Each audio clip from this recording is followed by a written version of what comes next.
नमस्कार मित्रांनो, तुमचं स्वागत आहे माझ्या यूट्यूब चॅनलवर। आज आपण जाणून घेणार आहोत महाराष्ट्रातील एक अतिशय पवित्र, ऐतिहासिक, रहस्यमय ठिकाण, ते म्हणजे आपलं खुलताबाद। छत्रपती संभाजीनगर जिल्ह्यात वसलेले हे खुलताबाद केवळ एक गाव नाही, तर संतांची भूमी, इतिहासाची साक्ष आणि भक्तीचा महासागर आहे। येथे प्रसिद्ध भद्रा मारुती मंदिर, अनेक सुफी संतांचे दर्गे, औरंगजेबची कबर आणि जवळच जागतिक वारसा स्थळ असलेली वेरूळ लेणी आहेत। मग चला तर जाणून घेऊया खुलताबादची संपूर्ण कथा। खुलताबादचा इतिहास। आज ज्या ठिकाणाला आपण खुलताबाद म्हणून ओळखतो त्याचे प्राचीन नाव भद्रावती असल्याचे सांगितले जाते। नंतर येथे अनेक सुफी संत वास्तव्यास आल्याने या भागाला रौजा म्हणून पुढे खुलताबाद हे नाव मिळाले। खुलताबाद या शब्दाचा अर्थ असा आहे, स्वर्गाचे नगर। मध्ययुगात अनेक संत, फकीर आणि साधक येथे येऊन राहिले, त्यामुळे या भागाला संतांची नगरी म्हणून ओळख मिळाली। राजा भद्रसेन कोण होते? लोककथेनुसार या प्रदेशावर राजा भद्रसेन यांचे राज्य होते। ते भगवान श्रीरामाचे परमभक्त होते। राजा रोज श्रीरामाचे नामस्मरण करी, भजन कीर्तन करत असत। त्यांच्या भक्तीची कीर्ती दूरपर्यंत पसरली होती। राज्य समृद्ध होते, प्रजा सुखी होता आणि सर्वत्र धर्म, दया, न्यायाचे राज्य होते। हनुमान प्रकट कसे झाले? एके दिवशी राजा भद्रसेन अत्यंत भक्तिभावाने श्रीरामाचे भजन करत होते। त्या भजनाचा आवाज स्वर्गांपर्यंत पोहोचला। श्रीरामाचे परमभक्त हनुमानजी हे भजन ऐकण्यासाठी स्वतः पृथ्वीवर आले।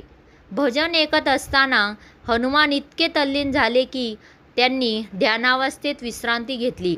याच अवस्थेत ते आडवे झाले आणि समाधिस्थ झाल्यासारखे शांत पडले। राजा भद्रसेन यांनी नम्रपणे प्रार्थना केली की प्रभू, आपण याच ठिकाणी कायम वास्तव्य करा। हनुमानांनी भक्तांची विनंती स्वीकारली। तेव्हापासून येथे झोपलेल्या अवस्थेतील भद्रा मारुतीचे दर्शन घडते। भारतात अशा स्वरूपातील हनुमानाची मंदिरे अत्यंत दुर्मिळ आहेत। चला तर मग बघूया मंदिराची वैशिष्ट्ये। भद्रा मारुतीची मूर्ती सुमारे 11 फूट लांब आहे। मूर्ती शांत, प्रसन्न आणि निद्रिस्त अवस्थेत आहे। भाविक मूर्तीसमोर बसून रामनाम जप करतात। अनेक भक्तांचे म्हणणे आहे की येथे मनाला विलक्षण शांती मिळते। मंदिराचा इतिहास। शेकडो वर्षापूर्वी या भागावर अनेक आक्रमणे झाली, त्यावेळी मंदिराचे नुकसान झाल्याचे सांगितले जाते। मात्र भक्तांनी मूर्ती सुरक्षित ठेवली। नंतर पुन्हा मंदिराची उभारणी करण्यात आली। आजचे भव्य मंदिर हजारो भाविकांच्या श्रद्धेचे केंद्र आहे। खुलताबादचे धार्मिक महत्त्व। येथे दररोज हजारो भक्त दर्शनासाठी येतात।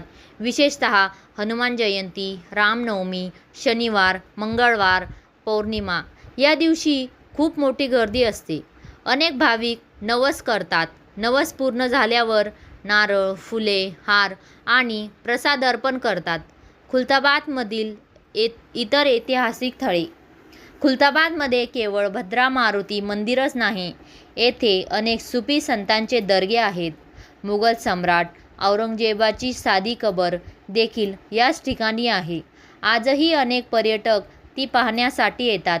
जवळच जागतिक वारसा स्थळ असलेली वेरूळ लेणी आणि घृष्णेश्वर ज्योतिर्लिंग असल्यामुळे या परिसराला धार्मिक ऐतिहासिकदृष्ट्या विशेष महत्त्व आहे। छत्रपती संभाजीनगरपासून खुलताबाद हे सुमारे 25 किलोमीटर अंतरावर आहे। बस, टॅक्सी आणि खासगी वाहनाने येथे सहज पोहोचता येते। रस्ते अतिशय चांगले आहेत। एका दिवसात खुलताबाद, वेरूळ लेणी आणि घृष्णेश्वर मंदिर अशी सुंदर सहल करता येते। भाविकांचा अनुभव। अनेक भक्त सांगतात की भद्रा मारुतीच्या दर्शनाने मन प्रसन्न होते। रामनामाचा जप करत मंदिरात बसल्यावर एक वेगळी सकारात्मक ऊर्जा जाणवते। यामुळे दरवर्षी लाखो भक्त येथे येतात। मित्रांनो, खुलताबाद हे फक्त ऐतिहासिक गाव नाही, ही आहे श्रद्धेची भूमी.